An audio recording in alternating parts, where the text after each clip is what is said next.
Hello and welcome to another episode of Beyond the Black Rims. I'm Mars Girl. I'm Josh Knight the First. Welcome to episode 18 of season 2. Or episode 40 if you're counting. And we were brought to you by the Southwest Animation and Gaming Expo, coming up sometime January 2015 or something. Look it up, like there's that. a website. It's swagexpo.com.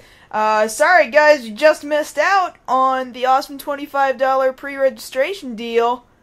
Yeah, now it's $30, which, quite frankly, is still quite a bit better than what you'll be paying if you pay for it at the door.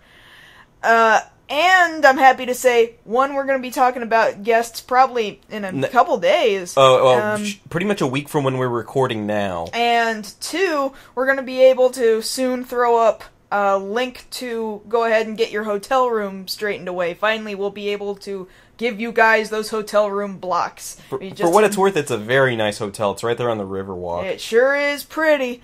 And there's more information about the exact location of said hotel and event and everything over at swagexpo.com. So what's going on right now, Josh? How are you going to tell me? What are you just sitting there for? I'm mad. Why? Well... Did I do something wrong? No, it's not you. Did I fart again? Not currently, but just hear me out. So, like... Okay, I'm a fan of Jam Project, right? Like, the Japanese vocal supergroup. You know, they've done a lot of stuff for Garo, Super Robot Wars, things like that. And they're coming to Anime Boston in a couple months. You want to go to Boston? Yeah, do I want to go? Absolutely. Can I afford it? Hell no. I gotta save up for other important things to do this year. It's just not. I know how you feel. I really want to buy all the Fallout games for $15. Yeah, the freaking Steam sales. That's the other thing that bugs me. And I don't think I can afford it. I exactly know your pain of trying to get to Boston to see an epic rock band from Japan, and I just can't afford it. I know exactly where you're coming from, Josh. Wow, it's like you really understand my pain. It hurts so bad. So bad. You're the worst at this, I swear. Empathy! Your empathy chip has burned out. I'm sorry. It's not under warranty anymore. I'm going to talk to you guys about what we're going to be talking about let's a get little to later tonight's stories. For one thing, a little earlier this week, Nintendo had one of their Nintendo Directs, and amongst all these different things, only one thing really super caught my eye, and apparently not very many other people's, but I'm happy, and that's Hyrule Warriors, a Dynasty Warriors game featuring Legend of Zelda junk, and I'll talk more about that in a bit. I'm going to be talking about some comments Paul Dini made to Kevin Smith about where he puts the weight on the viewership of certain DC property shows, and it's not on the female viewership. It's a pretty painful looking article. And finally, we're talking about some... Oh, that's what we're talking about. Kaylin, understand, the robots are coming. For when the robots come for you. And they will. Yes, this is somewhat an older story from about last week, but we didn't have room in last week's show to talk about it. Google acquired a company called Boston Dynamics, and a lot of other news outlets have been covering how scary this actually is, but we'll get into that later in the show. Yeah, I'm kind of half looking forward to talking about it and half not. It's that kind of kind of reaction. For those of you who can't see her face, which would be everybody but me, she looks scared. Happy, scared combination. It's really uncomfortable. It's uncomfortable. You look happy, scared, flatulent. What did we say before about combining three words that really don't belong together? What did we say about that? We should do it more often? You know what, do we have a follow-up? Yes, we have a follow-up. A lot of you guys did respond to our podcast from last week about Disney's Descendants, you know, the kids of Disney villains getting their own live-action show. Well, if you thought it was going to go away, it's not. They've started casting a young actress by the name of Dove Cameron, who apparently has some job on the Disney Channel in some movie show. We're too old for this. Yeah, we're a little too old for this. But she's been cast as Maleficent's daughter, Mal, The one we were saying is probably going to end up like Raven. Well, I guess she looks kind of like a cold-hearted broad. Who doesn't? I guess all Disney stars look like they have no soul, so... Well, you know, you were making that rant just the other day about former Disney star Shia LaBeouf, what's his name? Thanks for the beef. Yeah, thanks for the beef, having no soul, so this just falls into it. You know, I don't think I said that rant out loud on the podcast. We didn't talk about it. No, you're saying it on Twitter. Yeah, but you can't stand him. I didn't say I can't stand him, and I only made one tweet dislike, and it wasn't enough room. But I am very, very disappointed in him. And was he a Disney star? Yeah, he was on Even Stevens for years. I don't even know what Even Stevens is! You see, I'm too old for this. Well, it was that and you didn't have cable. I had cable by the time I was a teenager. Why would I have watched... I really don't know why I would have watched those things. Well, it's a little off track. Point being, they've cast somebody. We're expecting more casting very soon. Still no word on how this thing's going to turn out, design-wise, other than saying, the people from High School Musical are still working on it. I'm not happy. It just shouldn't exist. That's all there is to it. I don't know who this person is. I really can't comment further on it. I wish I could. So I guess we're just saying it to say it, because I really can't. I can't expand on this topic of conversation because I didn't even know that Thanks for the Beef was a Disney Channel guy. I didn't know. A lot of our audience is a bit younger, and they would have seen him. Okay, well, they're gonna have to school me, I guess. I can't believe I'm only 27. I'm talking like I'm ancient. No, it's not so much that you're ancient, you're just out of the loop. I was very out of the loop. I lived in the middle of nowhere, okay? I can attest to that. You did live in the middle of nowhere. It was literally, here's two towns on the map, and I lived in the middle, in between those two. It was not a town. It was not anywhere. It was place. It was nowhere. Greetings from place. That's what it was.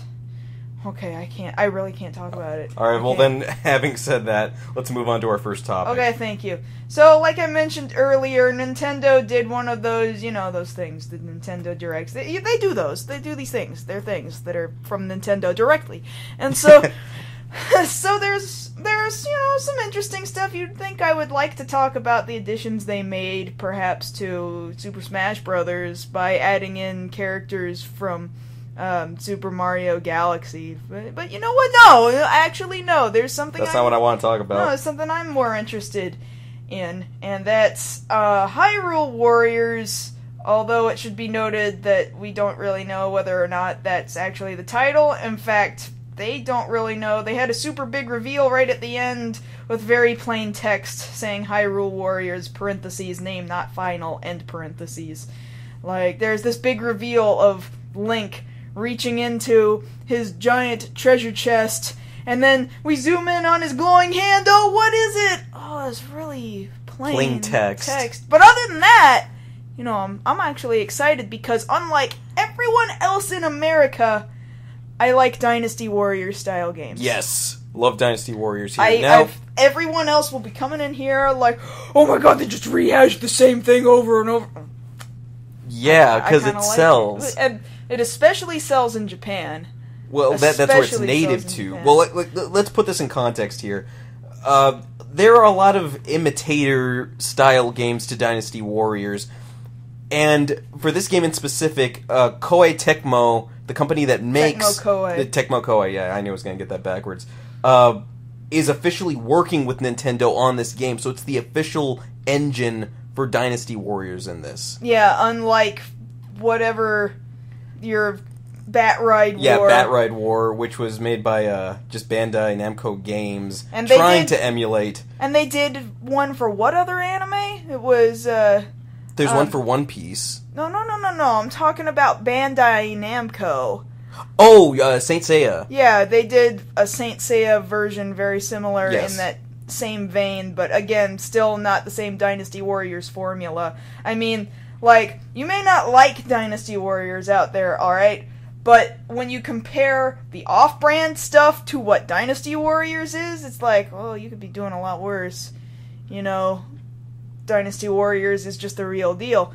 And not to mention, the Gundam spin-offs, the One Piece spin-offs, the Fist of the North Star spin-offs. I was about to mention... They sell exceedingly well. Yeah, exceedingly in Japan. Let's put that in context. In Japan. I mean, when I went out there in 2010, and I was out there on the day of Fist of the North Star Ken's Rage's launch, and it was like big old sprawling advertisements all over buildings. Like, this thing sold like mad. Now, you had told me before that was the sole reason you got a PS3, was it not? Yeah, because they hadn't announced that they were going to release it stateside, and I was like, I didn't think they were going to do it. Like, I thought Gundam was popular enough, but I didn't think Fist of the North Star was popular enough.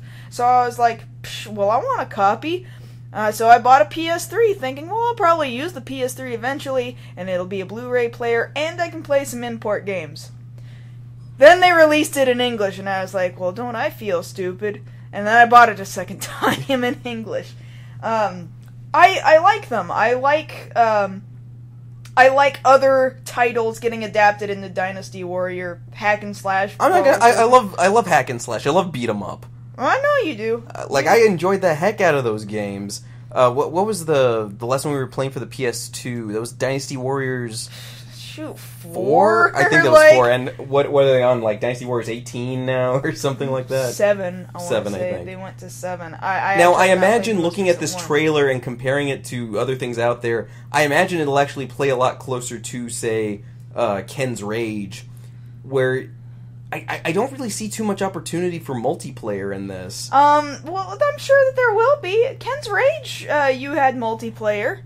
Well, yeah, but I'm just thinking... You have multiplayer in pretty much all the Dynasty Warriors games. I don't really know what you're talking about. Dynasty Warriors, what I mean is, like, if there's a large enough stable of other characters who could fight on par with Link. Well, we're seeing very, very little being shown off here. We see Link, who, for some reason or another, is wearing a blue scarf. Very stylish blue scarf, if I might add. And we see a glimpse of 3 classic kind of enemies. There's the Bokoblins, who've shown up in a number of more recent titles. There's the Lizolfos. They show up in Zelda 2, Ocarina of Time, Skyward Sword, and very notably King Dodongo, who shows up in Ocarina of Time. And you see him rolling around and throwing bombs. Well, you have to throw bombs at him. Yeah. So as Link, of course, you got sword, you've got the Hyrule shield, spinning around in circles, hacking and slashing at the. I'm surprised they didn't show any arrow bombs. Well, I'm sure they'll get to it. That's a typical weapon in a Dynasty Warriors game. Link obviously can use one. I'm sure they'll get to it, and thankfully they've left Link left-handed. So that's good, because there was a point where they had to flip for Twilight Princess's release on the Wii, specifically because they thought that people couldn't do Wii motions left-handed. They flipped the entire game to make it for righties. Whereas the GameCube version, the whole everything is as it should be. It was really, really bizarre choice. Rather than just, like, flipping the model, they flipped the whole dang game. But... like, for some reason that seems lazier to do it to the whole game and more work than necessary. Lazier, but more work Yeah, I know how that sounds. It's kind of a weird juxtaposition, oxymoron sort of thing there, but... yeah. All that having been said, we obviously don't see very much here yet. And no, this is not an official Zelda title, Zelda Muso. We know for a fact it's Zelda Muso. We just don't know the English title as of yet. Iwata has said that there is still a Wii U Zelda game coming. Because he had promised it a while back, and he said as much that when they showed this teaser, this isn't it. This is not that game, yeah. So if you're getting a little butthurt thinking, no, they're taking our game from us. No. Just chill. It's coming. It's still coming. Zelda Muso, however, is expected to come out sometime mid to late 2014. So there's still time to sit and wait for it. Not a full year, But I had heard somewhere that it was expected perhaps around August, though I didn't see an official source for that. So. Now, my question to you is that since we've said before here that you have yet to purchase the Wii U, could this be the game that gets you to purchase one? Well, shoot, I purchased a console for a Muso game before in the past, just to play a foreign Muso copy. You know what? Yeah, that might be it. And really, Wii U's aren't that particularly expensive, especially in comparison to PS4s and given Xbox right now, Ones. there's the ever so slight price drop because of the holiday season. 1, price drop because of the holiday season. 2, Wii U is kind of sucking in sales. Like 3DSs are beating Wii U's in sales like 10-1. Yeah, I mean, I freaking have a... Well, no, I have a 2DS. But it's same basic... Same difference, yeah. It's the same operating system, you just don't have a nice 3D slider, that's all. That doesn't matter to me. As long as I can play my stuff, I'm fine. Yeah, it really doesn't matter to me. I can still play Pokemon, I can still play Monster Hunter, I'm great. Yeah, we're fine. We're cool, it's good. Yeah, it's all good. Yeah.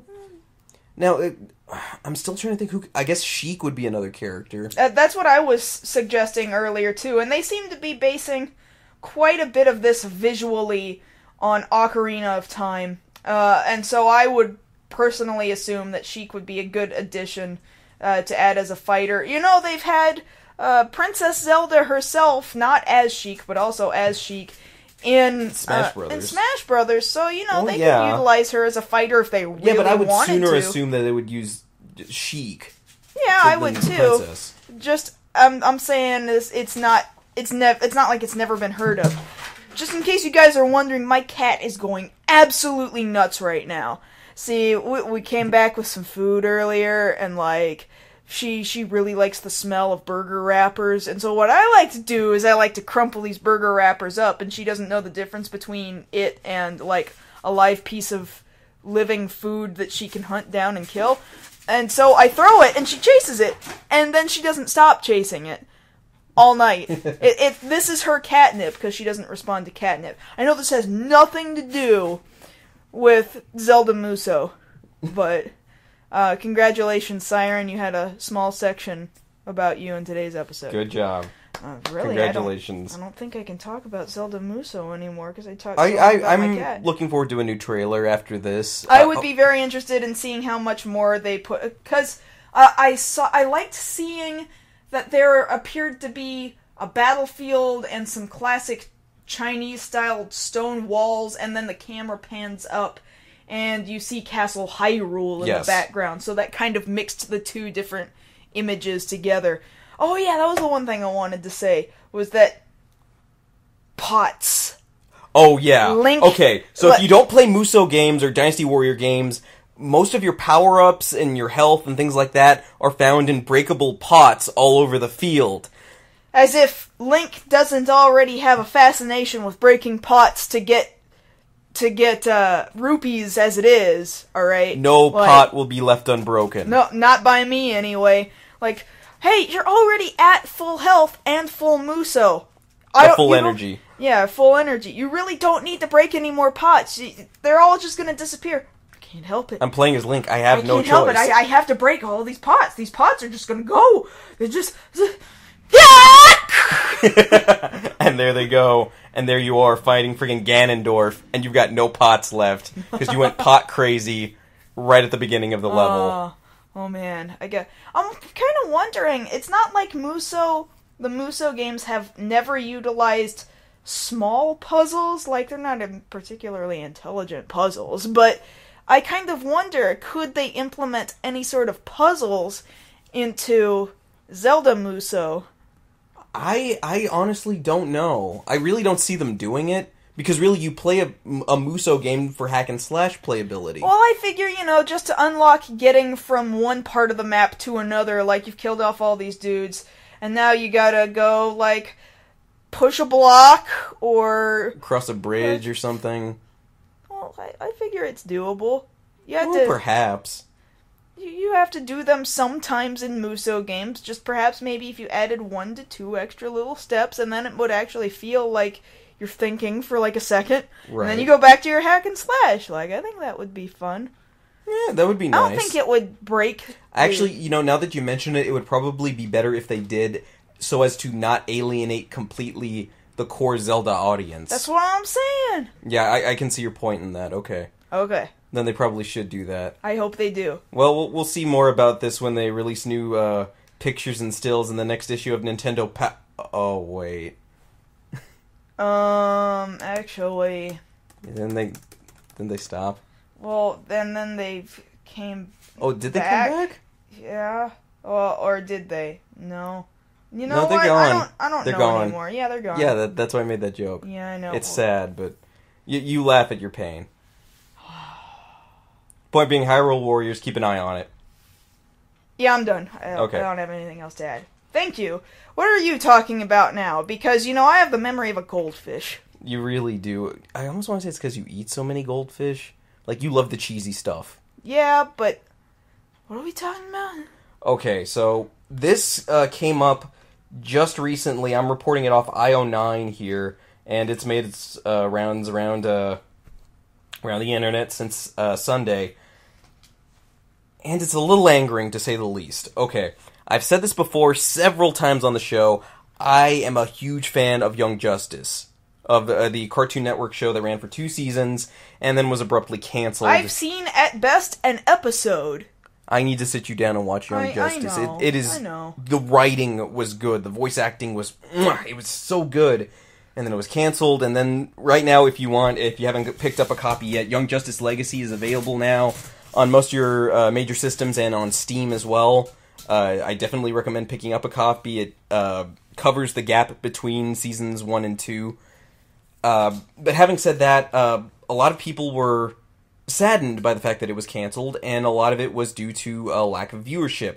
Now, it should be noted that part of that was putting it in the Friday night time slot, or as some people would call it, the dead zone. Uh-huh. Because it's been proven time and time again, nobody freaking watches on Friday nights. Whether you're Fox, or especially if you're Fox or Cartoon Network. People are out and about doing stuff. They're not watching TV.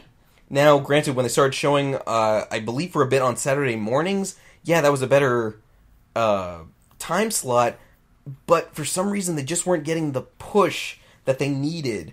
Now, Paul Dini, who is the writer and television producer behind Batman the Animated Series, pretty much the godfather of the DC animated universe, did an interview with Kevin Smith where they were talking about Young Justice. That topic came up. And what they talked about was why the show failed. And the key things about this that Dini brought up was that they were gearing the show towards, and I quote here, boys who are into goofy humor, goofy random humor, and they were not at all interested in the older Young Justice audience. So, I don't understand. Goofy humor doesn't describe Young Justice at all. Not entirely. There's some goofy humor, but I liked the fact that Young Justice was getting close to the levels of adult you could get out of Batman the Animated Series. Uh-huh. And continuing the interview, Dini and Smith are talking. Dini, and I quote, they're all the toys. They're all for boys. We do not want the girls. I've heard executives say this, not where I am, but other places saying we do not want girls watching this show. That is absolute crap. So why wouldn't they want, the most broad audience they could possibly get? This narrow-minded thinking helped sink this show because they thought, oh, well, our core demographic isn't watching. Guess it's a failure. Oh, nobody's watching. Nobody's buying the toys. Guess it's a failure. And the case in point has been brought up several times over. You look at this versus, say, My Little Pony Friendship is Magic, where there's a core demographic that you start out with, little girls, and then you get these older male fans coming along and supporting it, and then the show takes notice, and then the show becomes bigger. Oh, so it's alright when men choose whatever show they want to watch, but it's not alright when women choose whatever show they want to watch. That's exactly the message that they're sending here, that if you look on Tumblr, type in Young Justice, and you look up that tag, you can see the absolute love for this show, love for these characters. People who wanted to see Wally and Artemis and Dick and everybody, Martian Manhunter's daughter, everybody, every last character on the show. Me, a big fan of Blue Beetle on that show. The love for these characters is there. That's why the freaking Young Justice Legacy game got made in the first place. Because of fan participation. People wanting more. There's a couple things I want to say after hearing all this. One is that even if I was interested in Young Justice, hearing that almost makes me not anymore. It almost makes me think, oh, I thought about watching your show, then I heard this BS come out of your mouth, and to think that your entire development team has this mindset, I don't want to touch it or anything else you create. It makes me feel that way anyway. And then secondly, did Kevin Smith say anything about that? Well, yeah, he asks him back very quickly why that's 51% of the population, and Dini entrenches. They do not buy toys. The girls buy different toys. The girls may watch the show, and then Smith kind of lays into him for it, and, kudos to Kevin Smith for that, because he knows his stuff. But it's like, I know several people who tried to find Young Justice merchandise. I myself tried to find Young Justice merchandise, and they just weren't selling it. They put out so little, and it's kind of this weird... Well, didn't we see them from time to time, and you were like, this kind of sucks? Well, see, and they were like copies of each other or something? That's a whole nother argument right there, the state of some action figures right now, specifically with the very small... I think it's the 3.5-inch scale Young Justice line, where they pretty much used the same mold for every character. Yeah, that's what I'm saying. And therefore their build all looked the same. And they weren't exactly height appropriate or balanceable. Mm-hmm. Because they all had the same mold, they kind of toppled over. That was a problem whether you bought Batman or you bought Robin. They kind of didn't hold themselves upright. And the problem there, too, was that they say Young Justice, but there's that problem of, oh, well, we have to sell the big heroes in this line. And the number of Justice League characters in the Young Justice line that they made versus actual Young Justice characters outweighs it. Because they've got a full roster of the Young Justice characters. Robin to Beast Boy and Blue Beetle and beyond. Alliteration there.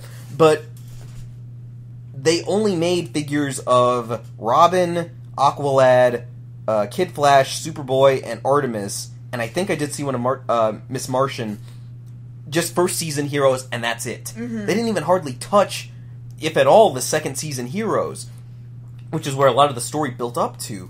And that's a dang shame, because people supported these characters. They want to embrace these characters, specifically the female demographic here, and you're absolutely shunning them, telling them, I don't care about you. I also sort of get this feeling that, it's not necessarily the people who wrote the show, or the people who animated the show who feel this way. In fact, as far as I understand, they felt very shafted in the process as well, especially when it came to cancellation.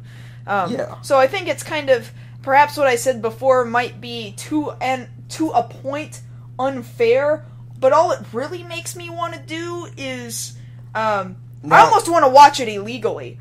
So that the company doesn't get any money. Dini does go on in the interview to say that it was more the decision of Cartoon Network than it was him. Because he said, he noted in other things like, say, any other fandom, pretty much, Harry Potter, what have you, that when you get more female viewers, your numbers go up, but the executives at Cartoon Network, he says, passing it on to them, were the ones that had the final say as to, trying to skew focus towards these older female viewers. And it was all about the boys. It's a boys' club. That's what Cartoon Network is. And, yeah, you got shut down. And, yeah, that friggin' sucks. That's atrocious. We could have a third season right now. But decision-making like this prevents it from happening. And that is a dang shame, because I've seen way too many shows like this. Another case that I bring up before, Symbionic Titan. Again, a lot of female viewership on that, because they were kind of throwing in, oh, heaven forbid, boys watch a love story, in the middle of giant robots fighting giant monsters. Well, it's all, I guess, all about toy sales. Well, yeah, it's what it comes down to. It's not about the show in the slightest. It's about selling toys. And they really don't think that women would maybe they have some charts, some math somewhere that says girls will not buy these. Well, That's what they say. Well, maybe if you put them out, then boys would actually buy them.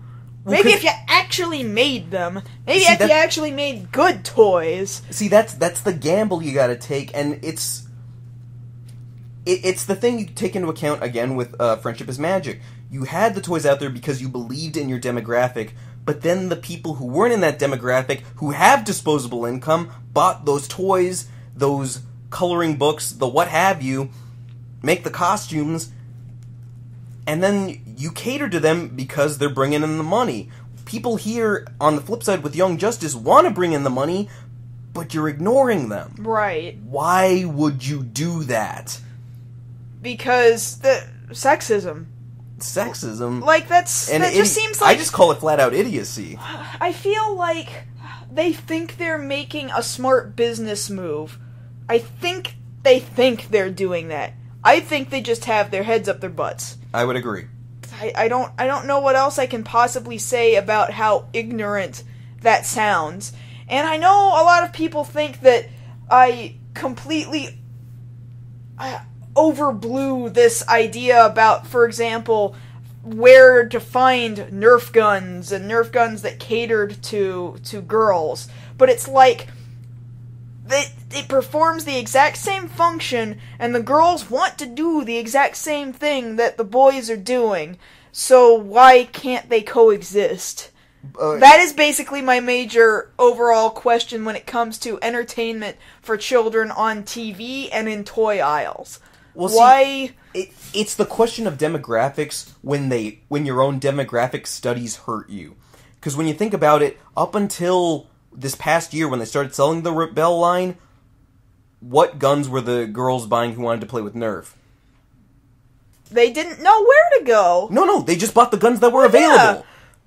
Yeah. Like, it wasn't a matter of... You could tell yourselves... You as a company can tell yourself, oh, I'm selling boys' toys, but girls are still buying them. Before, these last 2 years over at MagFest, we had a pretty decent amount of women at our Nerf Wars, right? I'd say it's a 50-50 split down the middle. The Rebel line hadn't come out yet. Yeah, and they were out there using Rough Cuts and Mavericks. It didn't matter. And there's people out there who are like, you're really gonna argue sexism in Nerf toys? It's not something I would typically get on, but it's like, you don't see a problem with how this is marketed? Well, like, I even if you don't want to argue sexism, you can argue idiocy, because why would you not go with the thing that makes you money? Right, exactly. Because you're a business. Your job is to go where the money is, because you want money. So why would you ignore a completely loyal, very loyal... People watch these episodes, but apparently not enough, unfortunately, because of where you put them. And then put the blame on the viewers. And then put the blame on the viewers. Yeah, why would you do please. that? Oh, you guys didn't buy the toys. You didn't make them. Oh, you guys didn't watch the show. You kept moving what time it was on. Oh, you boys didn't, pull up your socks and watch and make purchases. Well, did you think maybe the girls wanted in on the action too? Like, you didn't even think about it. So that's cool. No, it's not cool. No. So yeah, it's just insult to injury now. Here we are, sitting on, Young Justice Legacy having come out last month, and that's as good as it's going to get right now. Because I've heard that Teen Titans Go isn't so bad, but it's not Teen Titans. I refuse to watch The Batman after watching the first... Oh, no, not the Batman. Beware the Batman. Because it's not anywhere close to what it was in terms of writing for Young Justice. That, again, I know nothing about it. I still don't have television, so that doesn't exactly help. It's a sad state of affairs as far as that goes. DC Animation, you make a lot of good decisions, but this was one really bad one. And again, I don't necessarily think it was a DC Animation decision. Well, I'm sorry, Cartoon Network. Cartoon Network is more a Cartoon Network decision. Why you do. That having been said, I guess we're on our last topic, and beware, guys, because the robots are coming. Okay, so we're going to put this into perspective for you, so you can understand why you might want to be a little bit afraid. And we're not here to inspire fear. We're here to help you overcome that fear by getting afraid. And then by purchasing guns. maybe Nerf guns. And holding yourselves up in bunkers. Perhaps. Very, very well supported bunkers. So here we go. So Google has acquired a company called Boston Dynamics. Oh no! I followed Boston Dynamics for a while. Wait, would you care to comment? Okay. Let the people know what Boston Dynamics does. Okay, have you ever heard of Big Dog? I know I have, but you're asking the audience here, have they heard of Big Dog? It's kind of a rhetorical question. Yeah. Okay, Boston Dynamics, they've made... I don't know why they do this. Probably just because it's cool, and it is cool to an extent. They make these robots that move very realistically, that you can just sort of see having some other sort of function in the near future. They've got Big Dog, and then they moved up to Wildcat and other robots. If you find videos of these things, very easily found on Boston Dynamics' YouTube page, Boston Dynamics, they run and move like as if they're living animals. Okay, of course they're very big, loud, clunky animals. Gas-powered animals. Gas-powered. I have no idea how long these things run. But can they run? They run, they gallop, and then, like, if you kick them or they slip and they start to fall, they prop themselves back up and reorient themselves. Like, it's very, very lifelike sort of stuff. And, like, the next thing you need to give them is sentience. And, like, the world's over. World is just over. What was that one that you recently showed me that was a dude? And it looked like a realistic along the same dude. lines, since we're just in general talking about the robots coming, NASA just unveiled a robot. Pretty much, they said they gave him a hero design. The Valkyrie, also known as the R5. They built it for 9 months there at the Houston Space Center, the Johnson Space Center, and admittedly, they say it's designed a little bit after Iron Man. To me, you remember Cubics? Yeah, I remember. It looks like Cubics. Robots for everyone, or something like that. Which is where they're going for. And the thing about it is, this robot design that they've come up with, the Valkyrie, is for space exploration, specifically for Mars off-ship missions, pretty much. You would send this thing out to go into territory that would be too dangerous for a human to be sent out to check out. Mm. And admittedly, looking at it, this thing's about, I believe it's over 6 feet tall, or about 6 feet tall. This thing looks pretty humanoid, pretty hardcore, and when you take this all together, it's this move towards, Are we getting to the age where we're going to start seeing some Ghost in the Shell stuff? Is my question. Know. I was specifically not talking about NASA. I was talking about Boston Dynamics human-looking thing that you showed me the other day, and it got full... Oh, you're talking about the one that was hooked up to the rig. Yeah, had full arm rotation that looked very realistic, and it was doing very human kind of squats and shoulder rolls. And they got it walking, too. Like at a regular human gait. It was absolutely terrifying because there wasn't very much of its animatronic ability that didn't look human anymore. That line was very blurred. The kind of robots that Boston Dynamics makes very much cross that uncanny valley. It's a little frightening. And it's so cool, but it's frightening. Well, see, the thing I'm thinking about is that NASA's got this already humanoid robot with, admittedly, yeah, they kind of decided to put a little arc reactor looking thing in there. If you apply what Boston Dynamics has to a humanoid body, much like what we saw in that video, but then take it to the next level, and then on top of that, who bought them out but Google, who's already got all of your information, who's already working on Google Glass, ways of interfacing with humans as it is via technology. The implications are a little scary, to say the least. I mean, all you have to do is mount a turret on the back of Wildcat, alright? And that thing is going into battle, and it's killing some people. If you put a turret, like some sort of machine gun on the back of Battlecat, first you'd have to outfit it, the weight to be able to, strafe one way or the other with that thing on your back. Oh, Boston Dynamics can do it. What I'm saying is, you pretty much have a Transformer or a Zoid on your hands. at that point. And that's... It's amazing, really, that we finally come to this point with technology that we're able to see these machines doing such lifelike movements, but yeah, it's a little scary. Mm-hmm. And you see them moving, and yeah, it scares me a little bit. Because we already have the problem with drones. You know, people, saying, oh, well, we need to regulate drones. How much longer do we have to regulate some ground-based automated machine? And we just got done talking about Amazon's little flying... Right. Whatever their Amazon Prime Air... Yeah, Amazon Prime Air. Little drones going on there, too. So, yeah, we're gonna have to start regulating robots. I mean, we already have to regulate certain kinds of robotics as it is, that we use on a daily basis, but this is a completely different kind of beast. Almost beast here. Almost actual beast. Just put some flesh on it, like...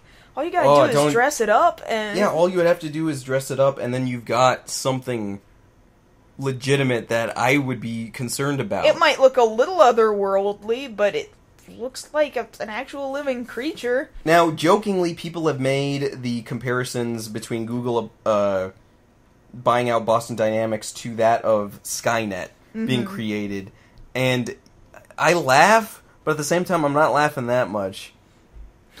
Like, I'm being a little transparent here. That's a little creepy to me. No, you're legitimately creeped out. Look at you. I'm honestly a little creeped out by that. I don't get scared by very many things. Don't get me wrong. I like movies about giant robots, but the idea of actual sentient robots, like, I'm not gonna front. When I saw the Terminator as a kid, that scared the crap out of me. Yeah, people like using their own manpower to pilot these things. Now, granted, they're piloting these robots right now. They're piloting Wildcat and Big Dog and those things, but, well, maybe not so much Big Dog, a little bit Big Dog. He was just going wherever he wanted, and then when he bumped into something, he turned around, or when he slipped and fell, he got back up. Hear me out on this. There's a progression when it comes to things like this. Yeah, it starts with the piloting, but then you turn it to automated. Yeah. And then, if you start it going on the automated path, then you want to keep working on the automation. That way you, as a person, have to do less and less to look after it. Don't we have that same sort of an issue with unmanned aircraft? Well, yeah, with the drones. Yeah, with drones. And you're like, well, a drone can't determine whether or not it's actually a good idea to do this thing. It just mathematically knows to do a certain thing, but it might not actually be good for human beings to do the thing that it's gonna do. Like... Well, these are the same things that... What was it? Isaac Asimov's 3 Rules of Robotics? Like, we're actually having to start thinking about applying these rules. Yeah, I think we're very close. I would argue dangerously close. Maybe it's because of my own, yeah, I'll say fears about it, but I think it's a legitimate possibility, at least in our lifetimes, that we're going to have to deal with this. Mm-hmm. I almost sort of want to forward this information to an old Japan school classmate of mine, Nash. Not the same Nash from that guy with the glasses, but a guy I went to school with in Japan who you might find him to be very similar to Ryu from the Street Fighter series. I still don't believe this guy exists. He exists. He doesn't technology at all. And he just kind of goes from place to place looking to get into fights to try and make himself better at fighting. He doesn't want to, beat people up. He just wants to be a good fighter. But I recall walking around, specifically Wonder Festival, which was this big models fair in Tokyo Big Sight. And he was talking about how much robots scared him. And there was just this one animatronic maid girl. She didn't really do much of anything. She just had some arm movement and a moving jaw, and somebody did some voiceover for her. Pretty much animatronics. Yeah, it was just animatronics. And he wasn't looking at it, and I poked him on the shoulder, and I was like, "Hey, Nash, check this out. This is really cool." And he turned around, and he just screamed.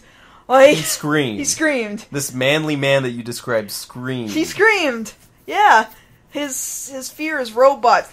Here's Pet Man that we're looking at right now from Boston Dynamics. This would scare the crap out of him. And I would be very sure that most of the people listening to us would also be afraid of him. Well, because this, again, you can look this up on Boston Dynamics' page. What they have him in is basically a hazmat suit, and walking down the street, he looks like a dang stormtrooper. And it's like, oh, well, if that's not scary enough, take the suit off him. He pretty much looks like one of those androids from the iRobot movie. Yeah. And yeah, they're showing his range of motion, how close they're getting him. Now, admittedly, he's making some fairly tall steps, but, you know, they're not too terribly unusual. He can squat. He's got this crazy full range of motion in the shoulders. Now, admittedly, what they're working on here is you can see the cables having to safety support him should he actually fall over. But it doesn't look like he's putting any sort of strain on those support cords at all. Not too terribly much, no. He's rotating his dang shoulders. Like, you don't understand. He looks like he just got out of bed and he's stretching. Okay? And then they've got ones that pretty much act as... You know, they've got the cheetah one, and then they've got one that pretty much acts as a horse. It's climbing a mountain. This thing is climbing a mountain. Okay? A very rocky, full of shrub and rocks and dirt and gravel mountain. And he's moving. He's doing it. He's kind of a clunky-looking robot, but he's doing it. And then, to top that all off, speaking of the cheetah one, they developed the this cheetah robot, basically, that runs 28 miles an hour. That's fast. Very fast. Like, he could chase me down on a bike. Like, I could be riding a bike and he could still kill me. And I know, this sounds very, very silly to some people, and I understand that. But you gotta understand how terrifying this thing looks! 25.9 looked to be its max. No, 26, 27 miles an hour. It's going fast! This thing can outrun the fastest man on Earth, Usain Bolt. It's faster than him. How fast was he? 28 miles. How fast did he run? His best is 27. It outdoes him by a mile. Oh my god. It could win the Olympics. If you allowed it. Oh man, are they gonna let robots in the next Olympic Games? Well, they better not. They have to have completely separate... Don't they have robot Olympics? Well, they've got, like, battle bots and things like that, you know, if you count those sort of things, but what if we get to... I'm pretty sure that they have competitions where you're supposed to design a robot that's supposed to perform a certain task. Like, it's supposed to pick this thing up and then move it over here or something, or it's supposed to move from one place to another without completely falling apart or failing. Oh my god, this humanoid thing is walking over uneven ground. Now, what we're talking about right now is their Atlas robot test. And, again, what we were just talking about was the horse-type robot that could climb over rocky, uneven terrain. This is a humanoid. See, a four-legged creature is one thing, but humanoid, where you already know how difficult it is just to walk over a bunch of rocks and gravel on your own, and... So it's got, like, the arms up going, whoa, I better balance myself out, and then it steps left and right, and they're hitting it with a 20-pound ball, and he's balancing on one foot, and he's going, oh, let me balance myself out and move my arms like a human would. Because they've programmed in these algorithms for how we as humans would naturally try to keep our balance, and it mimics this. My god. So, on the real, like... And again...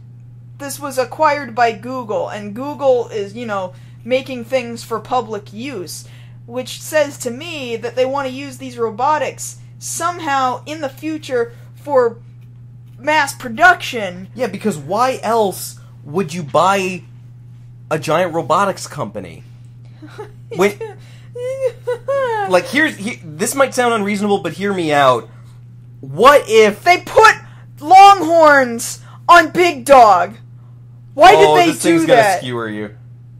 No, you see, here's my thing. The worst thing that can happen, the absolute worst thing, is this humanoid robot comes marching up to my door at full gait and tries to get me to sign up for Google+. That is terrifying. Oh, jeez. Oh, we're all gonna die. We're all gonna... Oh, no, don't make a robot that almost looks cute. Like, it says it's little dog, but it looks kind of like a frog. It does look like a frog. But again, like you said, if you just dressed it up a little bit...